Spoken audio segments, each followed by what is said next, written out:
healthcare program update and updates on PhilHealth benefits. Alright. So, paano ba nag-umpisa ang PhilHealth? Ano ba yung universal healthcare? Okay, so yung universal healthcare, isa itong batas na ang basihan po is Republic Act 11223. Okay, so batas po ito na ini-implement ng PhilHealth. So PhilHealth po yung agency tasked to implement the universal healthcare program. So, yan po, inapuban po yan noong February 20 of 2019 by no less than the past President Duterte. At ang batas po, kahit batas po yan, kung walang IRR, hindi po natin pwedeng implement kasi wala tayong guidelines. So, yung IRR niya na-aprobahan noong October 10 of 2019. No? So, ano pa ang nasa UHC? Ano pa ang nasa Universal Healthcare Law? Okay, so under the Universal Healthcare Law, meron tayong tatlong components. So number one na component ng UHC is yung population coverage. Ibig sabihin niya, lahat daw ng Pilipino dapat covered ng health insurance. Kaya yun po yung unang tanong ko, kung lahat po ba tayo may PhilHealth? Sabi niyo naman, oo.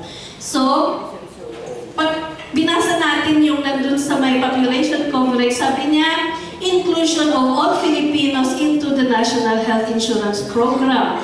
So, bawat Filipino miyembro, bawat miyembro protektado, kalusugan ng lahat sigurado. So, mayaman, mahirap, employed, unemployed, bata, matanda, dapat covered ng health insurance. Okay? So, number two, ano yung service coverage? Meron po tayong tinatawag na immediate eligibility. Ang tanong ko, sino po sa inyo ang nakakaalala sa PhilHealth kung kayo po ay okay, walang sakit? Naalala niyo ba kami? Hindi, no? Naaalala niyo lang kami kung nandun kayo sa hospital. Kasi, pagpasok natin sa hospital, anong tinatanong sa inyo? Aga for hurt mo. Kung nandun sa hospital, di ba? O, itinagka-COVID tayo. Nga tinawad na kada tayo? For hurt. Hanggang makaswab na one for hurt. Hanggang makabakuna na one for hurt. Hanggang mabalin nga gawin di PhilHealth benefits, no? Awan di for hurt. Iso nga, importante di for hurt? Yes! Alright. So, di ko na immediate eligibility and access kasi ang health-seeking behavior natin, no, ada kasapulan tayo, ma-hospital tayo sa tayo lang mapanidya PhilHealth, di ba? Tama. Ngayon, dahil may immediate eligibility, sige, uray lipatan pa yung muna ni PhilHealth kasi immediate eligibility naman. Kahit nakasawag data, wala kang PhilHealth, nakasakit ka, dinala ka sa hospital, all you have to do is send somebody to PhilHealth, i-enroll na ka ti PhilHealth, mausarmon nga dagos. So, na immediate. Tama? Kasi before the UHC, meron tayo nung tinatawag na regularity of payment. Kailangan tuloy-tuloy yung binayaran natin bago tayo makagamit. Meron tayong tinatawag na 3/6. Ibig sabihin, in 6 months, nakabayad kayo ng 3 buwan na contribution bago mo magamit si PhilHealth. Ngayon, with the immediate eligibility, okay lang, huwag ka muna mag-PhilHealth. Pag nandun ka sa hospital, saka ka mag-PhilHealth. Kaya, ayan, immediate eligibility. So, gets natin yun? Alright. So, next, dun sa financial coverage, sabi ko kanina, bakit natin kailangan ng PhilHealth? Kasi, kailangan natin ang PhilHealth para may katulungan tayo sa pagbabayad ng bill pag tayo po ay na-hospital. Hindi lang po tayo, but also our qualified dependents. Tama? So, yan. So, financial risk protection. Tatlohan kayo nga pag lumawdawat ka ni Councilor Tabandati, tulong. Hanggang kayo mapag-iti opisina nga dumawat ti tulong, tadagaro ti PhilHealth. Diba? Yes! So, sabi ni Ma'am, yes. Alright. Under the UHC, mayroon tayong 2 types of PhilHealth membership. So, ano yung 2 types of PhilHealth membership? Meron tayong tinatawag na direct contributors. Ito po yung mga nagbabayad ng kanilang mga kontribusyon. So, nandyan po yung mga employees under the private and government institutions. Kasama din po yung mga kasambahays, yung mga kasama natin sa bahay, katulong. So if you have your kasambahays, you are obliged to enroll them with PhilHealth. Kasi pag nagkasakit yan, pakabalikan kayo, isumbong na kayo itidole. Ang amo ko hindi nagbabayad ng PhilHealth ko ng SSS Pag-ibig.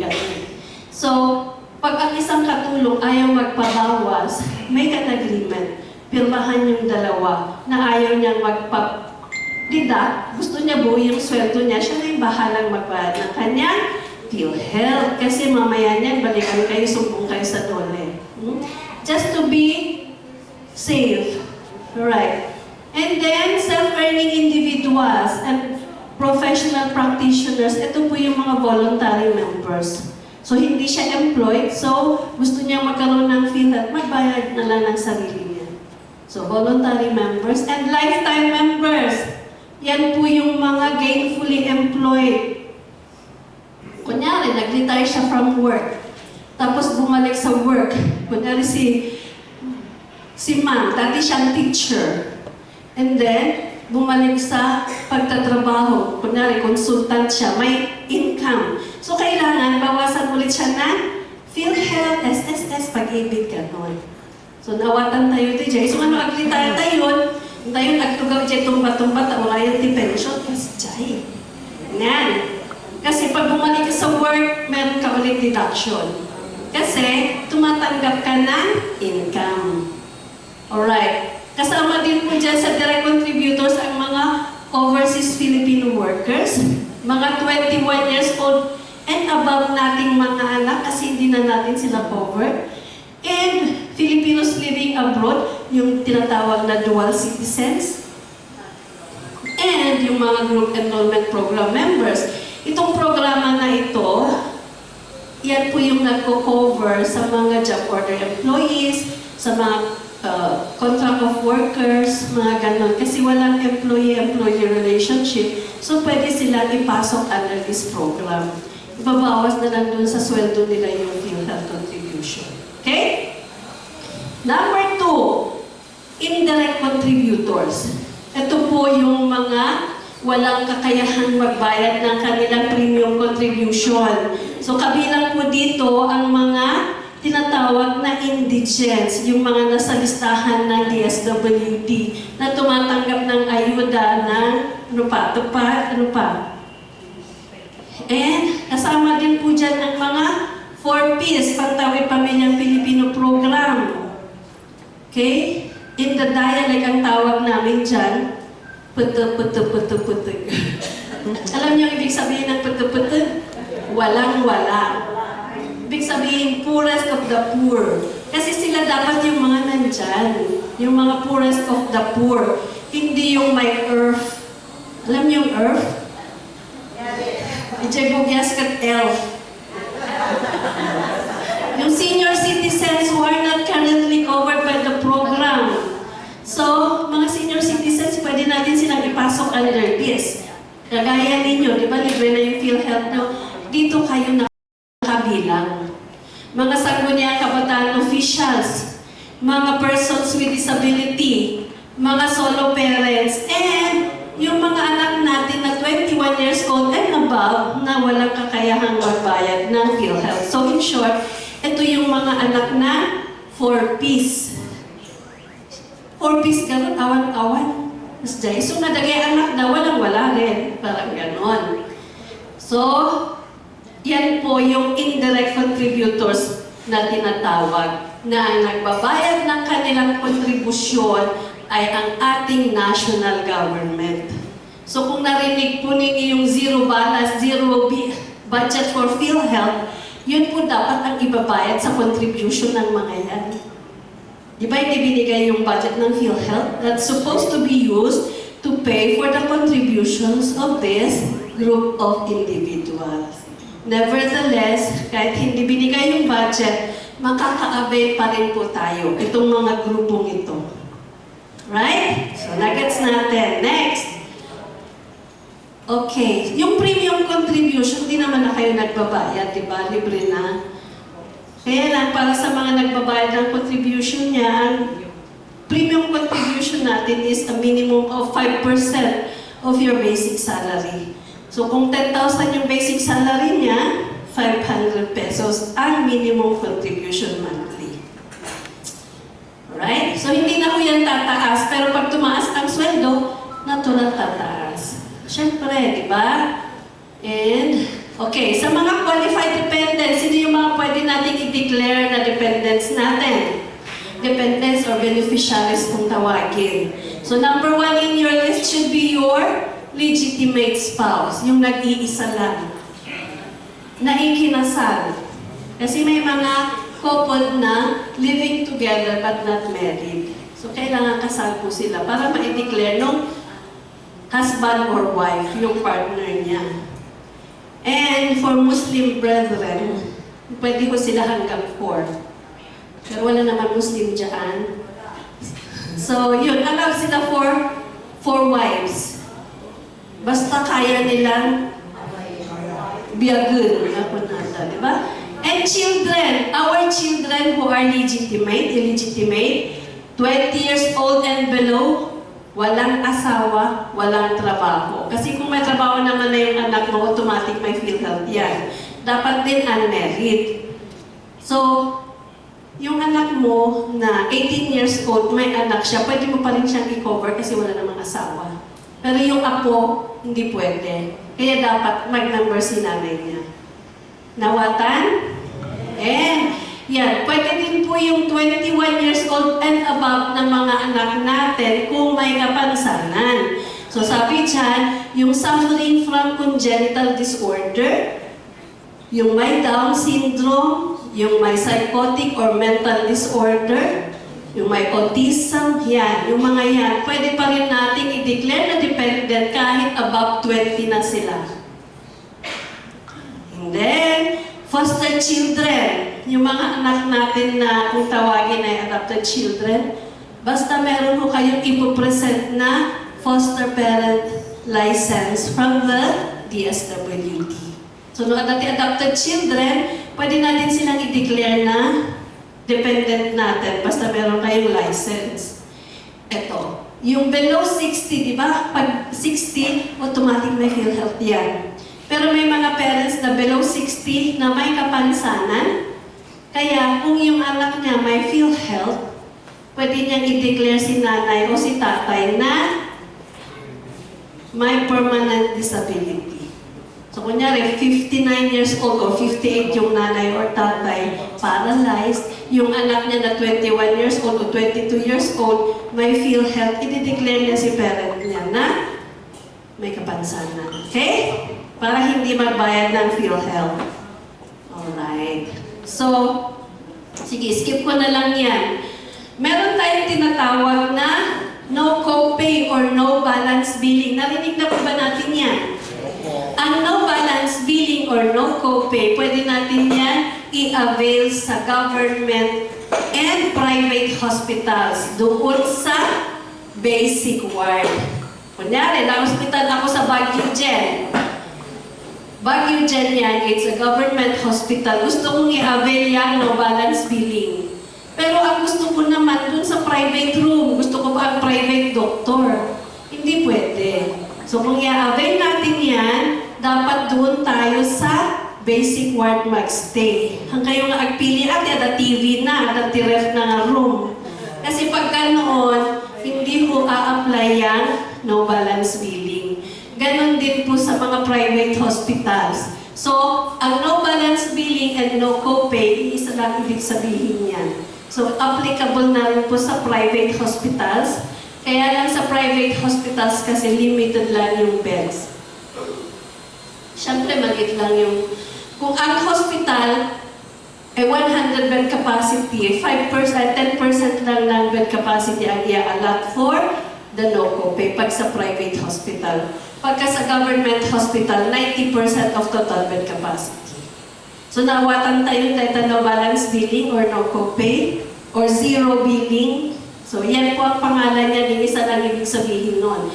Na-confine ka sa hospital, nag-stay ka sa basic ward, wala kang babayaran. Kaya huwag kang magtanong kung merong private doctor or specialist. Kasi pag specialist ang hinanap nyo na mag-a-attend sa inyo, may bayad na yun. Alright? Next, point of service. Ano itong point of service na ito?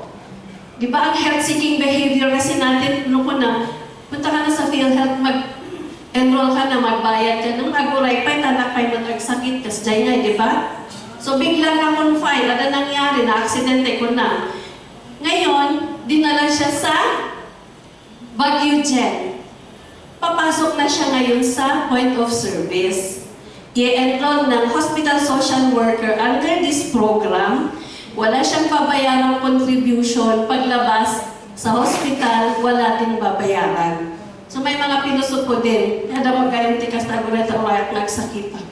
Kasi Gemma na rin niya. Pero PhilHealth girl, it's a health insurance, so we have to prepare for our future confinement. Huwag nating hintayin na magkasakit. Pero may mga tao pa rin na gano'n. Ito po yung a-apply sa kanila. Tama? Ayan. So, itong konsulta package na ito, nabaliwan ng tinagal na. So, from primary care benefit, naging konsulta, ngayon, naging yakap. Yakap po, hindi akap. Yakap. Anong ibig sabihin ng yakap? Embrace. Hug. Ano pang ibig sabihin? Love. Di ba pag niyakap mo yung isang tao, ibig sabihin love mo? Yeah. So, ano bang mas magandang pakinggan? Konsulta o yakap? Di ba pag sinabi mo kasi na ikagpakonsulta, parang may equivalent amount siya. Ano na, makataktal ba yata? Parang gano'n. Pero pag sinabi mong yakap, ano na yakap? Nagpayakap. At mas magandang pakinggan yung kagpayakap. Kaysa yung kagpakonsulta, di ba? Buwan ko na yun. So, sige. Tingnan natin kung ano yung nasa konsulta dati. Ano ba ang nasa konsulta na nasa yakap din? So, under the consulta program, meron po tayong ito, consultation and case management. Andyan din yung mga 13 basic laboratories, and we have the 21 basic medicines under the consulta program. Kadagdagan niya, meron tayong mammogram and ultrasound. That is under the consulta program. Makinig kayo. Kasi interesting po ito. Ngayon, noong July 15, 2025, inilaunch nila yung yakap. So yung konsulta, ang pangalan na ngayon is yakap. So parehas lang yan, huwag kayong ma-confuse ha. Kaya pag tinanong sa inyo, alam mo ba yung konsulta? Well, alam mo ba yung yakap? Ano yun? Baka na. Parehas lang po yun. Napalitan lang spelling. Okay, so ano ba yung nasa yakap na nandun sa konsulta?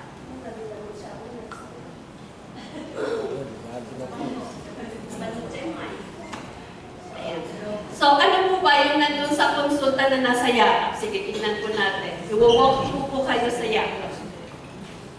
So, again, ano ang ibig sabihin ng yakap? No. This is an acronym. So, ano ang ibig sabihin ng yakap?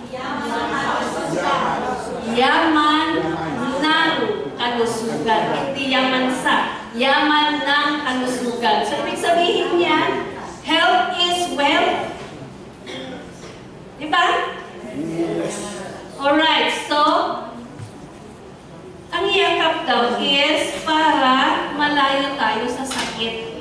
So, it is a primary care program. Ang primary, ibig niyang sabihin, bago ka sana ma-confine sa hospital, dadaan ka dyan para kung may matutreat yung illness mo under the yakap program, hindi mo na kakailangan yung pumunta sa hospital kasi mas magastos po ang hospital. Yung ba?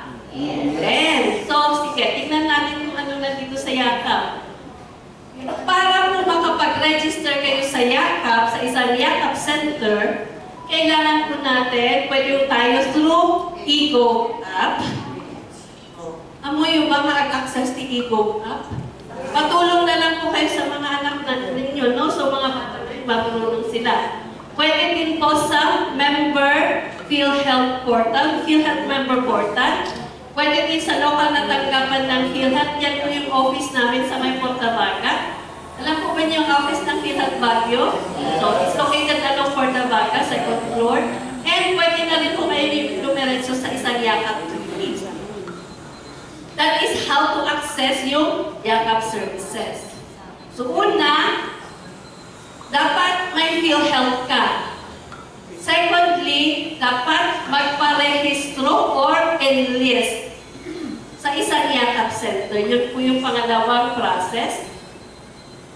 Ayan. Para makita po natin yung mga listahan ng yakap center, pwede po natin i-access yung QR code na yan. Pag in-access po natin yan, makikita natin yung yakap center sa buong Pilipinas. Pero, in Baguio City, taga Baguio tayo amin? Oh, in Baguio City, we have 19 accredited yakap facilities. So, halos lahat po ng district health centers, except Mines View na ongoing po yung accreditation, accredited po yan as yakap facilities. So, yan po yung karagdagan. So, we have total of 19. Sino yung pang 17, 18, 19? Okay, so, actually kasama din po yung Baguio Gen, yung kanyang outpatient. Pero kung kayo, huwag na doon kasi masyadong madami tao. Pipila kayo doon ng pagkahaba-haba. Bakit hindi kayo pumunta na lang doon sa mga malapit sa inyo na district health center? Di ba? And we have one private. Ito po yung nasa Mabini, yung Philippine Medical and Diagnostic Center. Pwede din po kayo doon, kaya lang pag private po kasi, may babayaran kayo na 900 na parang registration fee. Di ho ba, pag pumunta kayo sa isang consult sa doktor, pagpapakonsulta, magkano babayaran natin for every consultation? 500 po yung minimum. So pag dyan kayo pumunta sa Olympian, one time lang po yung 900. So kunyari, January ka pumunta, yung 900 will cover the whole year of 2026. Kasi dyan. Kahit ilang beses kayo pumunta. We also have the Fort Del Pilar Station Hospital sa PMA para sa mga PMAers natin at mga dependents nila and employees. Meron din tayo nung para sa DepEd, yung Quezon Elementary School Clinic, para sa DepEd employees at estudyante. And, yan, yung Scout Baguio natin, accredited na rin. So dito sa Baguio, out of the 16 district health centers, 15 po yung accredited. Yung Mines View na lang po ang hindi pa kasi hindi pa tapos yung review. Okay? So marami kayong choices actually. Marami kayong pwedeng pagpilian. So it is always your choice kung saan yung gusto. Okay. In Benguet, yung 13 RHUs. Okay? So papakita ko lang yan. So, sa konsulta program, meron tayong konsulta. Kunana, in yakap, merong check-up. Ano pinag-iba ng konsulta at check-up? Parehas lang, di ba? Magpa-konsulta ka, magpa-check-up ka, isa lang ibig din sabihin. Laboratorio at laboratories, parehas din lang, na English lang yung isa. So, 13 din po yung nandito. Dito, sa konsulta, ang nandoon is mammogram and breast ultrasound. Dito sa yakap, nadagdagan yung dalawa ng 4 pa. So, there are additional forms to make it 6 cancer screening test. And yung gamot sa konsulta na 21, sa yakap 75 na po siya. Hello? Basta na nakatulog kayo. Interesting na ito kaya makinig kayo. Yung sinasabi ni Councilor kanina na 20 mil, baka nung may kayo yung pisina ka, palakman din 20,000. So makinig kayo. Alright. Ito po yung basic laboratories. Nandun din sa konsulta yan. So 13 basic laboratories. And we have the 6 cancer screening tests. So, ano yung nadagdag sa mammogram and breast ultrasound? We have the low-dose chest CT scan, alpha-fetoprotein, liver ultrasound, and colonoscopy. Yan po yung nadagdag dun sa dalawa kaya naging 6. And Ito po yung QR code para ma-access natin yung listahan ng 75 medicines. Papakita ko sa inyo. Okay. Oh, by the way, bakit nagkaroon ng additional screening test ng cancer? Kasi daw marami nang nagkaka-cancer ngayon. So, lalong-lalo na sa mga kababaihan, kala mo bukol lang yan, yun pala cancer na. So, with the yakap services, kahit matatanda na tayo o yung mga anak natin, let us avail of the services para po, kung meron man yan bukol, maagapan pa. Diba? So, huwag nating hintayin na lumaki, huwag nating hintayin maging cancer. That is why we have the services para po ma-avail natin. At mapigilan po yung pagiging illness niya, nagbalin nga sakit. Diba? Kaya nga, primary care. Alright. So, paano po natin i-access yung cancer screening test? So, yan. Sa una, sabi ko kanina, dapat meron kayong PhilHealth. That's the number 1 requirement. Number 2, magparehistro or magpa-enlist sa yakap center na gusto ninyo. Number 3, avail of the services. So, ano yung services? First patient encounter, consultation, prescription of medicine, etc. So, pwede din po sila na mag-refer sa inyo ng cancer screening test kung kinakailangan. Okay? It is always the doctor who will determine kung ikaw ba kailangan mo magpa-cancer test. Baka kung naman nga, baga mo feel na cancer screening test, pa-cancer screening test naman. Kung hindi naman nakita ni doktor, di ba? Kasi natin siya yung x-ray, kapunta agad yung x-ray, at man hindi mo naman kailangan ng x-ray. So, depende po sa need natin. Hello? Hi! Ayan. So, okay. So, ito po yung process. Sabi ko na, magpunta sa Yakap Clinic, kung saan nakarehistro, kung saan kayo registered. And then, kung kinakailangan nyo ng cancer screening test, the doctor will recommend. And then, kailangan nyo ng gamot, yung doctor pa rin po ang magre-recommend sa inyo.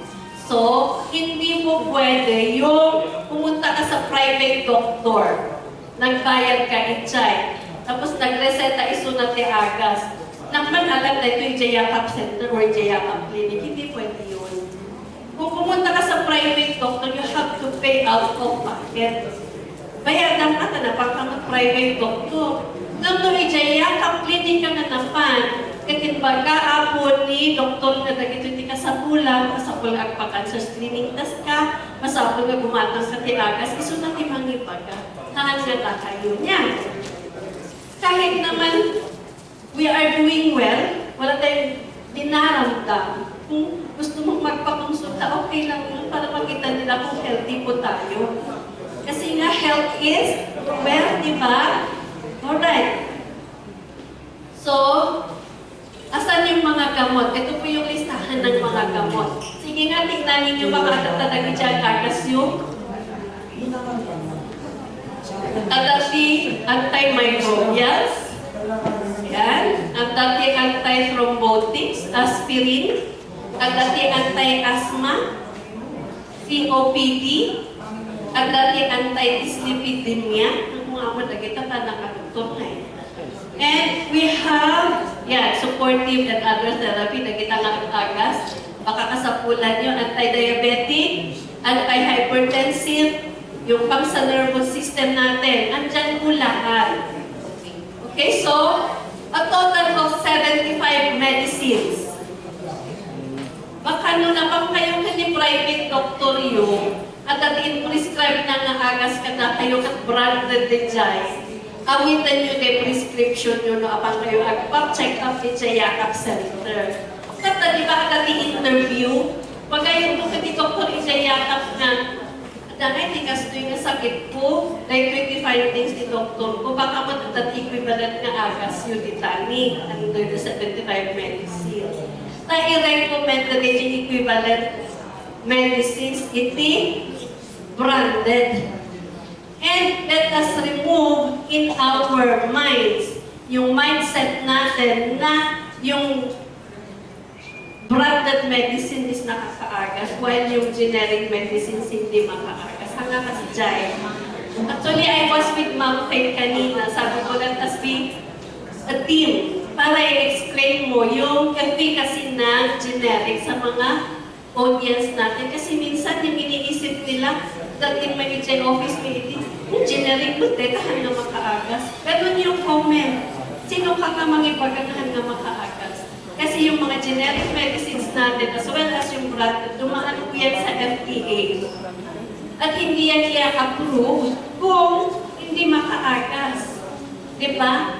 What we should be afraid of is yung counterfeit medicines. Kasi agad i-counterfeit na agad. Kasi dapat nga kabutnan tayo. Pero yung binibigay sa health center, sigurado ko na tunay po yung mga yun dahil dumadaan yan sa procurement, sa inspection. Hindi yan tatanggapin kung fake yan. Diba? Ayan. So, ayan. Alam na ninyo yung 75 medicines. Okay? So,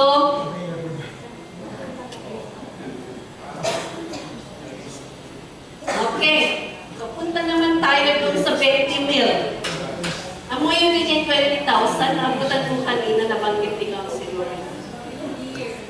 So, for every member or for every PhilHealth member, including the dependents, meron kayong 20,000 na allotted for the purchase of medicines. So, 20,000 yearly per beneficiary per member. Nawatan. So, nung imang kumakat member isuna, agad asawa na, agad limang anak na dependent na. So, yung limang dependent, ito 20, 20, so na kanila kayo na 21. So, in a fact, itig to 20. So, hindi ko pwedeng agawan si asawa ko makikulo lang makita 20,000 mo because I have my own 20,000. Alright? But, hindi mo ito ibibigay na cash. Cash na ito dahil itapo. Di ka sa bulan, pang kayo ag-registro again, repeat. PhilHealth membership, masapot. Ag-register tayo dyan yakap center, tayo agpakonsulta. Tani doktor, isulat ni mga regumento dyan agas nga kasapulan tayo, ito di ma-i-apply dito yung 20,000. Isungahan nyo nga maalam tayo, tanuhan tayo na kapag nagpa-yakap. Nawatan tayo? Oh, again, sige. Let us repeat. Well, how do we avail of the 20,000?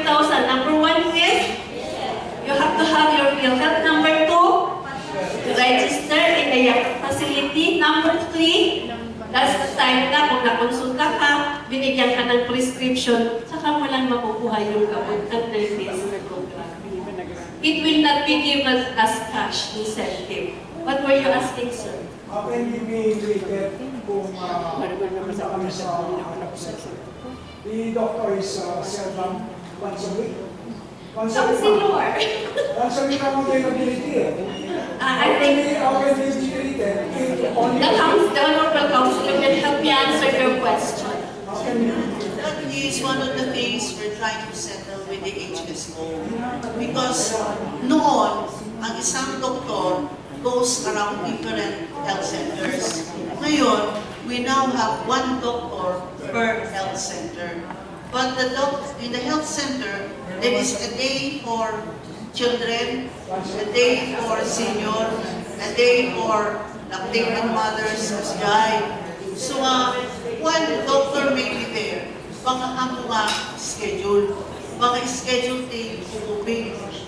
Like that. Schedule eh. By schedule.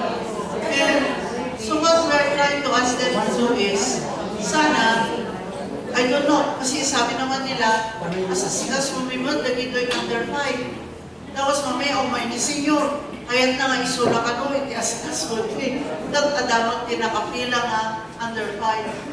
So we are trying to find out what solution we can give. Yes, sir. I have this experience. I went to BGH. I have an emergency incident.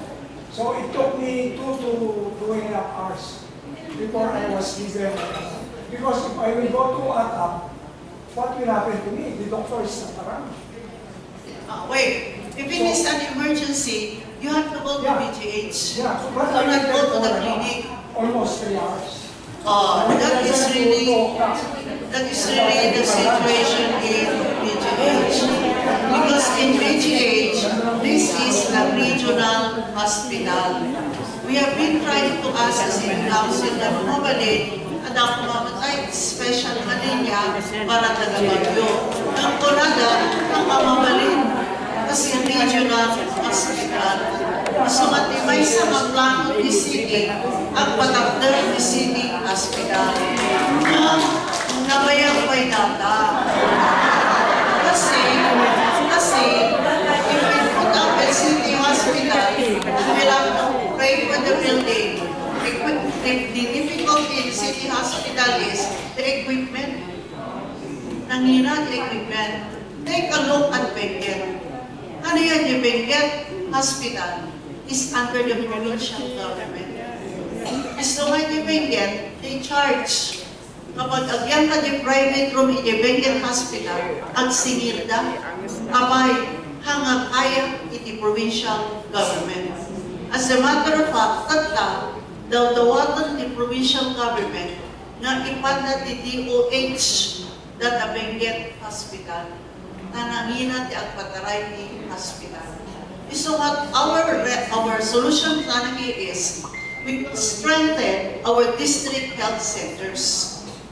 Tatlo, so nga yung district health centers, we are planning to put X-ray facilities within the district health center. Tatlo ang kamapan ng Imilabay, iyay main health center. Regarding PGH, talagang awan di maaramin ni talagang regional hospital. And what we are trying to fix is schedule the doctor in the health center. Kasi, personally, I've also experienced nga, awan na naman sa seminar na nga seminar. Seminar na nga seminar. Meeting ka, meeting. Sumaawan na. So, di kaya yung isang aking kitaan may, noon yun, yung mabaling aramidan, nahanda ka na yun under training, under meeting, seminar, kung kunada. So, we are taking note of your observation that several times, awan jay, tuktok.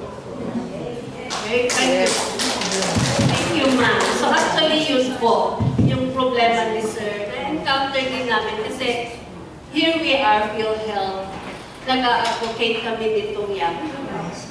Siyempre, pag sinasabi namin itong yakap, kung kayo agpa, check up, ganito.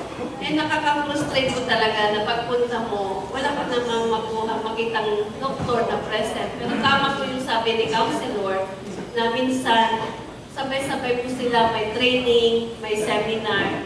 Eh, hindi na po namin yung control na nasa PhilHealth because that is under management na po. Yeah, one more thing, ma'am. If we want to make improvements or correct the system, we have to be, introduce some effort to improve the system. Kasi, like, you need some laboratory. If you want to be treated correctly, you need to be checked up. Halimbawa, ma'am, ultrasound, CT scan. I was given the schedule 3 weeks. So if it is necessary, how can I be treated if 3 to 4 weeks? The schedule given to me, MRI.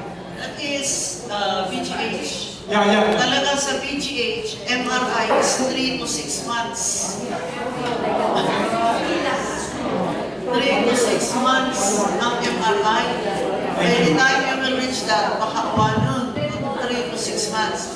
But that is BGH. So what the city is trying to do is, we are trying to come up with our own equipment. So that the ultrasound, for example, adamot natin what is city nga ultrasound. Pero yung MRI is very expensive. This is why marigatan kami siguro ang patakdan ni City Hospital immediately. Nangina ti MRI, sa tuno nanganaka ti MRI, masapon bigay specialist na mag-operate kay MRI, amat nga basta-basta. So at number one solusyon na datang, ang tayong ang sakit. Very much, Councilor. Ito lang po yung gusto kong sabihin. Pasalamat tayo kay Councilor kasi naiintindihan niya yung sitwasyon. She's been there. So she understands. Alam niya po yung programa. Rather than having a councilor na hindi niya intindihan yung sitwasyon.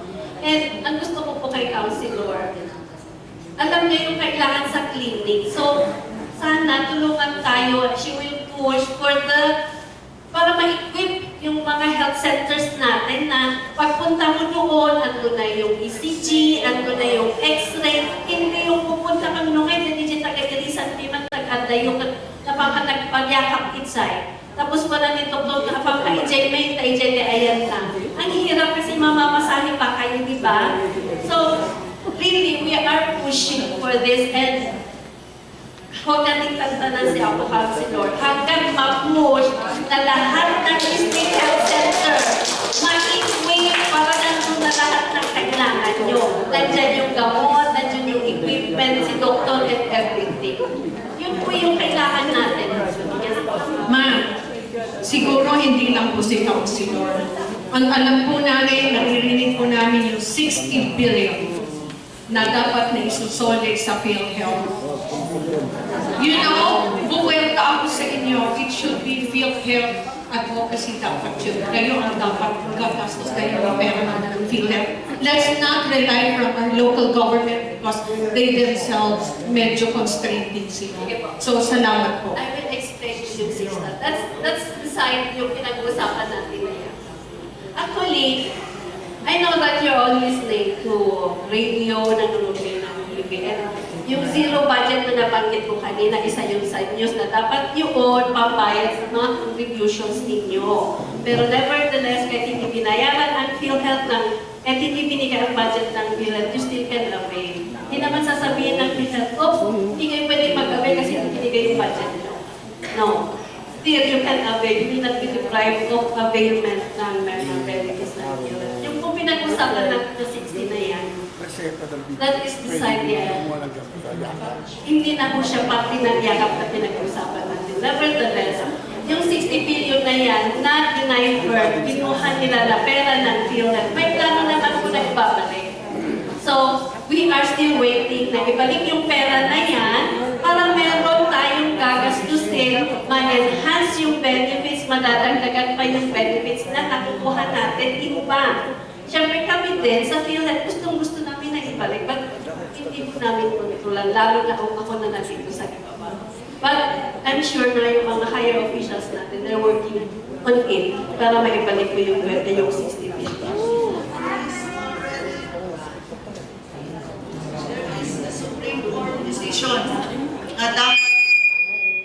There is a Supreme Court decision already na isuplida their PhilHealth.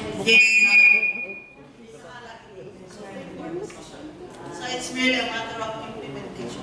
Yes. So, antayin na po natin. Ibabalik yan. Kasi wala silang karapan mag-usin yung pera ng PhilHealth. Alright?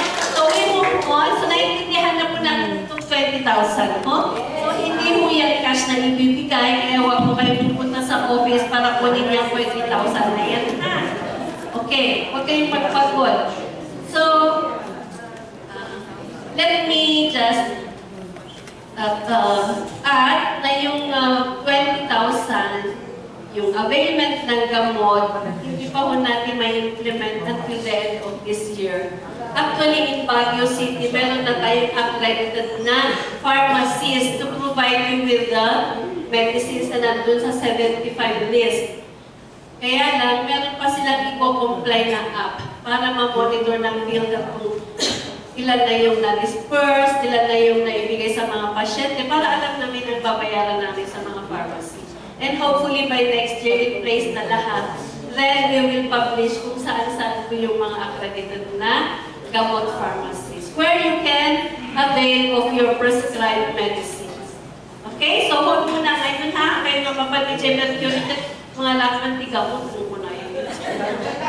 Right. Alright, so ito.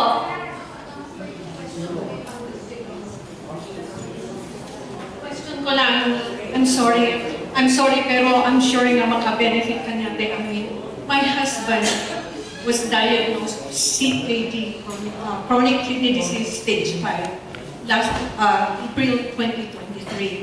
But prior to that, right after, during pala nasagsagan ng pandemic natin, he was diagnosed of cardiovascular, nag-angioplasty zona. Nagkapilitan awan iti, kasi yung kinalipanan ni awan ti angioplastida, Baguio General Hospital awan pa ti angioplastida, it was only Notre Dame who had angioplasty. Itinabot dyan is 480,000 plus ipinayadan ni. Naaramid yung procedure alas 8 tirabi, 2 o'clock in the morning kami sa siniran dyan Madrid.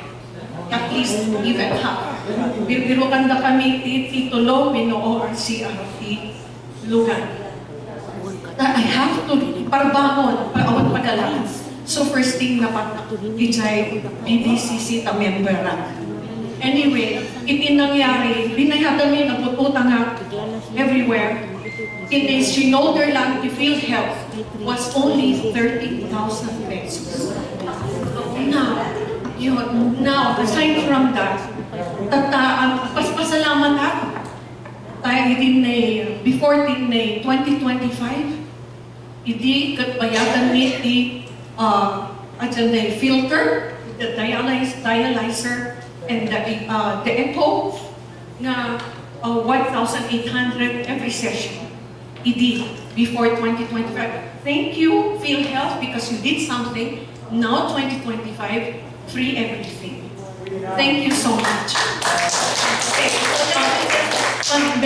Pero di may isa nga dilema mi.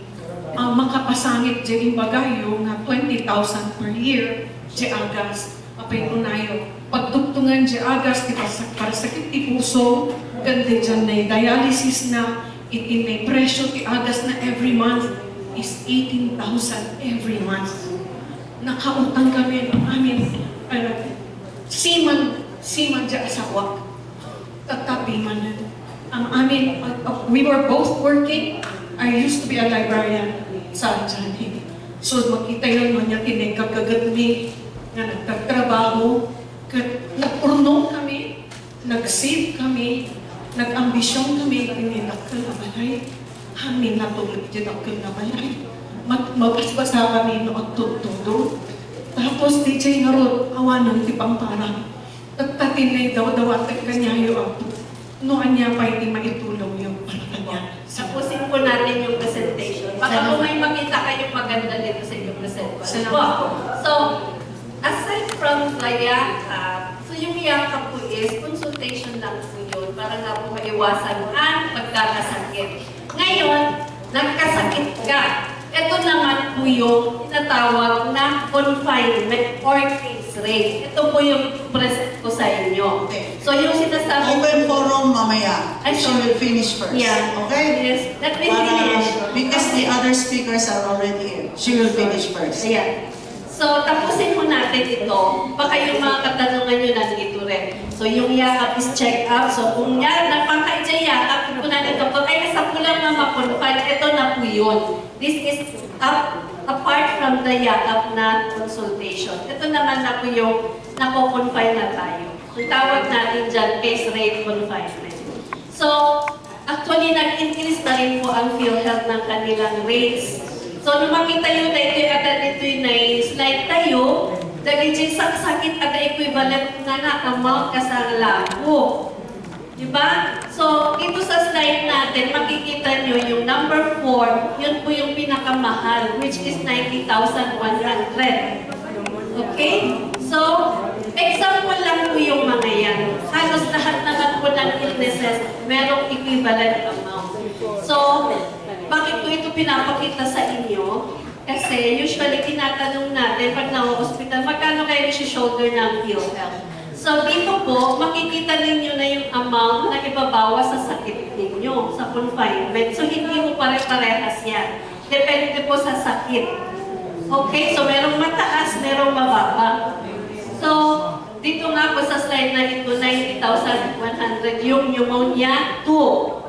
So, kunyari, na-confine ka sa SLU, natulog ka din ng 3 gabi, lumabas yung bill mo, umabot ng 120,000, example lang. So, yung ibabawas ng PhilHealth sa 120,000 na bill mo is 90,100 for pneumonia 2. So, kung yung sakit mo naman, asthma, yan po yung ibabawas. So, iba-iba po yan ng amount. Depende doon sa gravity ng sakit natin. Alright? So, we move on. Ito naman po yung mga na-ooperahan. So, surgical cases. O yan, nandyan si hemodialysis, nandyan si cataract para sa mga matatanda. So, bawat mata po, 16,000. Yung cholecystectomy, ito yung puso, yung tinatanggal yung bato sa abdo. Ang amount niyan is 60,450. Yung mga inooperan sa thyroid, ayan po, 60,450. So again, naoperahan ka, nagpunta ka sa Notre, naoperahan ka ng thyroidectomy, umabot ang bill mo ng 150,000, yan po yung ibabawas. So, ang pagbawas po ng PhilHealth case rate, depende po yan sa illness natin. So, may presyo po yung mga sakit. Okay? So, kagaya po nung sinasabi ni Ma'am, iba-iba po kasi yan ng illnesses. Iba-iba yung gravity ng sakit natin. O, yung cataract surgery, 16,000 ang bawat mata. Yung nagkikemo, yung for every cycle, 14,196. O, sino yung mga nagda-dialysis? Okay. Ang dialysis patient, kung wala pa siyang 60, nagbabayad yan ng 500 monthly. So, kung yung isang taon na contribution niya, umabot ng 6,000. Ano yung balik sa kanya? Look. For every treatment is 6,350. You are given 156 days a year. So kung ginamit mo lahat yung 156 days in a year, magkano balik mo sa dialysis patient? Almost 1 million. Diba? 6,350 ang bawat dialysis treatment. Kaya dapat yung mga dialysis patients, wala na silang pinabayaan. Kaya isumpong nyo kung naniningil pa rin yung dialysis center kasi pinabayaran na lahat ng PhilHealth. Covered na lahat. Ngayon, what I'm trying to drive at is, kung tayo po nagbabayad tayo ng 6,000 a year, at hindi natin ginagamit, pasalamat po tayo because we sabihin we are healthy. Pero paano po yung mga yan? Yung mga may cancer? Sila po yung tinutulungan natin. Kasi nga, ang health insurance is a social insurance na pag kayong may sakit, ikaw healthy, tinutulungan mo siya. Yung mga nagbabayad ng premium, tinutulungan nila yung mga mahihirap. Di ba ba?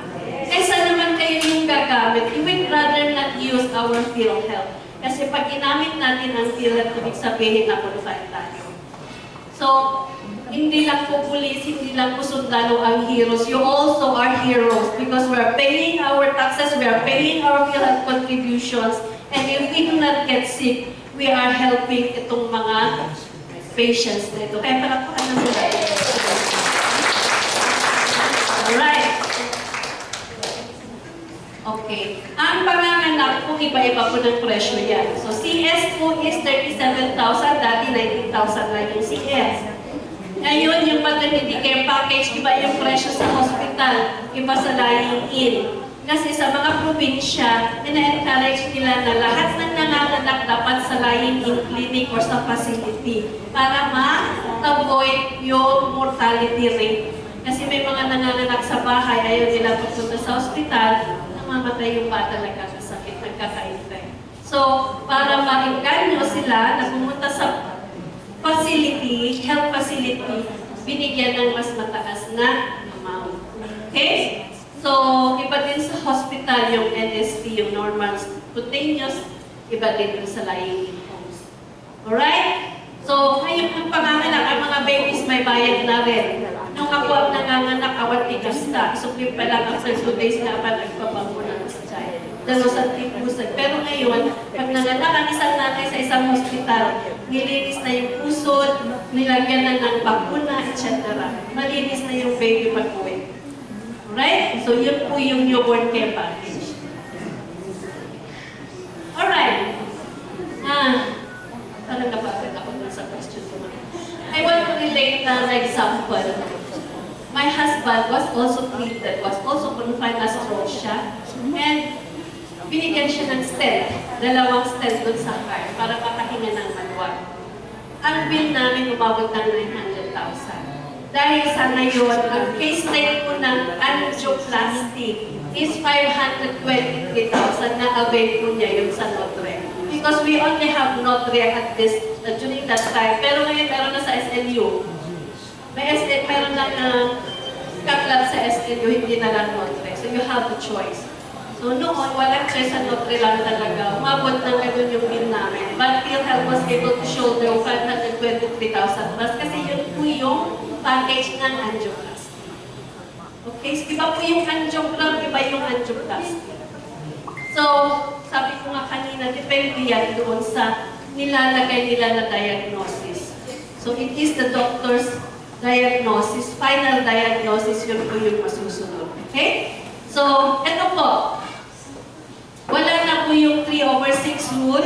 So, immediate eligibility. So, anytime you can avail of PhilHealth benefits, accredited provider, kailangan accredited ang hospital at doctor. Kahit accredited ang hospital, kung hindi accredited si doctor, mapuforfeit po yung benefit natin.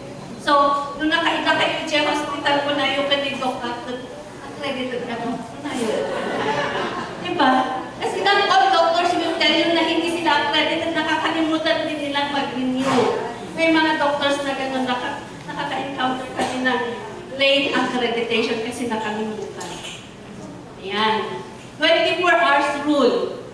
Ang 24 hours rule, minsan yung mga doctors hindi sila aware na i-discharge na kulang pa pala ng 2 oras. Pero ikaw, alam mo na, oops, kulang pa ng 2 oras. So kay parang pwede doktor don't eat in that time man. Kulang pa yung 24 hours. Pagkahanda ka bayaran ng PhilHealth ko na yun. You negotiate with your attending physician. At alam ko nila yun. Naiintindihan nila. And yung 45-day rule, di ba dati meron tayong 45 days na pwedeng balik-balik sa hospital? Wala na po yan. Ang sakit na yun, unlimited confinement, parang rice. So kung na-confine ka last week, bumalik sa hospital ulit ngayon, pwede. Kahit ilang beses ka pa bumalik. Kung yung kaya nung agsumi-sumi mabalik na. Parang rice na. Pagkapangakan ng unlimited. Okay? So, unlimited confinement, and there are also instances wherein ang buong pamilya na food poison. So, kunyari, may kinain sila, na food poison sila, lahat sila dinala sa hospital. Everybody will avail of it. Alright? Okay, so yun po, ito yung tandaan natin, 24 hours. So yung sa tinanong ni Sir kanina, na emergency, pagka-emergency na nawawala na ng hininga, dahil na sa hospital, huwag na sa yakap. So for emergency cases, do not bring them to yakap centers. Bring them to hospital para mag-call dito sa confinement. Alright? Intindihan natin ang check-up at emergency. At yung emergency cases, pinabayaran na rin mo lang Alright, sige. Pagkatapos na po ako, so mga wala pa akong PhilHealth, ito lang po yung form natin na kailangan i-fill up. Punta na lang po kayo sa office so that we will assist. Janet, but there are packages of PhilHealth which do not require confinement. Hindi yung apat ako ng paano dito ng kamay ko emergency yun. How about kagati aso? Yun, okay. Sabi niyo, ma'am, kanina saksak ko. Ito sana yung sasabihin ko kanina. Kagati aso. Baka naman matawa kayo. No, masayangan kayo. If you'll help you, tahan nyo nga uspusan. Sayang na iba-ibayan. At pakagat kayo ni aso. Mabayaran kita'y ako. Yan. Ito lang po. Be sure na yung kagat ng aso, pumasok yung ngipin ng aso. Tinugo. Hindi pwede yung scratch lang kasi nag-away lang yan kasi nagpagkasawa tapos magaw ng mga aso. So, dapat pumasok po yung ngipin at tinugo. Pagka yung classification for category 2, hindi yun babayaran. match lang. Pagka category 3, yun yung tinubo na may yan. So, pagkagatakman niya, sa tao sa hospital. And ito din, kung nasasayangan din kayo, sabihin niyo sa mga napatapos na panakalalakihan, mapalit pagpakapul, makatulong pa kayo sa family planning. Mabayaran mo lang PhilHealth din siya. O diba? So, yun po yung mga yon. Lahat ng mga health benefits natin, health needs natin. Punta lang po kayo kung saan kayo dapat pumunta. Tumunta agad kay ASPA, kadamot sa health center. Nung nakakamutan nga makaangas sa aking hospital, pumunta na. Pag abang kapailan ni Jaya ka, tapos awan ni Doktor, nagre-recam pagka mga emergency cases, kagaya ng ni counselor, sabi niya, na ipitiiman niya, kagaya pala na insight private hospital, Private doctor. Pwede po yun, kasi emergency case, that belongs under the emergency case. Hindi kailangan i-qualify. Kunyari, napanak check up din po, nag-puti saka. Napanak siya hospital na kailangan niya madali. Inikandang agas ko na ni Dr. o pwede ka nang umuwi. That's emergency. Hindi kailangan ma-qualify. Pero, naka-avail ka ng yun. Alright?